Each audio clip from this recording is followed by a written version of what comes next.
छत्तीसगढ़ में होने वाले विधानसभा चुनाव में प्रत्याशियों की घोषणा के बाद अब जनता और बीजेपी और कांग्रेस दोनों ही पार्टियों के कार्यकर्ताओं को घोषणा पत्र का इंतजार है। बिल्कुल, घोषणा पत्र चूंकि पार्टी का एक महत्वपूर्ण हथियार होता है जनता के बीच जाने के लिए, कांग्रेस और बीजेपी घोषणा पत्र बनाने की कवायद में लगी हुई है। दोनों ही पार्टियों का घोषणा पत्र करीब करीब तय भी है, लेकिन दोनों ही पार्टियां धान की कीमत पर अपने अपने पत्ते नहीं खोल रही हैं।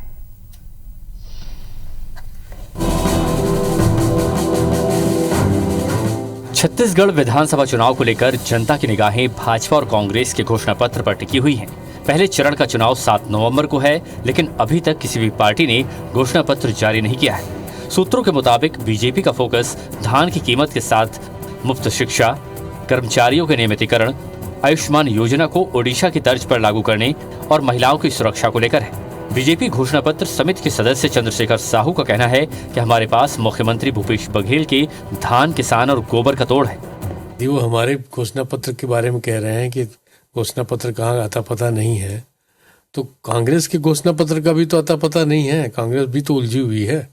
हमारी तो पूरी तैयारी है समाज जीवन के हर पहलू को स्पर्श करने की कोशिश भारतीय जनता पार्टी के घोषणा पत्र में होगी।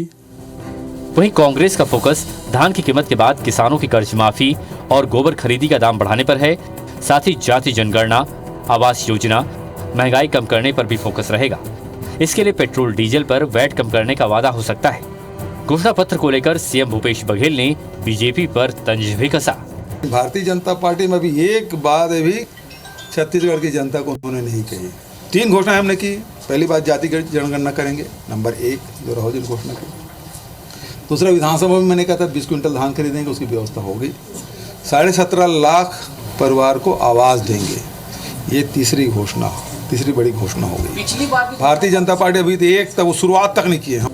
इस बार कांग्रेस की तर्ज पर बीजेपी ने भी जनता से सुझाव लेकर अपने घोषणा पत्र को तैयार किया है। बीजेपी का दावा है कि घोषणा पत्र जन भावना के अनुरूप होगा और भाजपा उन्हीं वादों को शामिल करेगी जिन्हें वो धरातल पर पूरा कर सकेगी। तो वहीं कांग्रेस का दावा है कि पिछले चुनाव की तरह इस बार भी जनता कांग्रेस के घोषणा पत्र पर विश्वास जताकर सत्ता में काबिज होगी।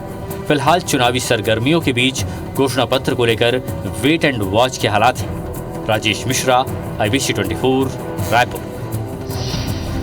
और जाहिर है कि इस पर दोनों पक्ष एक दूसरे के मैनिफेस्टो पर न केवल नजर रखते हैं, बल्कि जैसी कोई घोषणा होती है इस पर बाढ़ सी आ जाती रिएक्शन की। वैसे ही आज भी हुआ है। छत्तीसगढ़ के पूर्व सीएम है डॉक्टर रमन सिंह, उन्होंने ट्वीट कर राज्य की कांग्रेस सरकार को घेरा।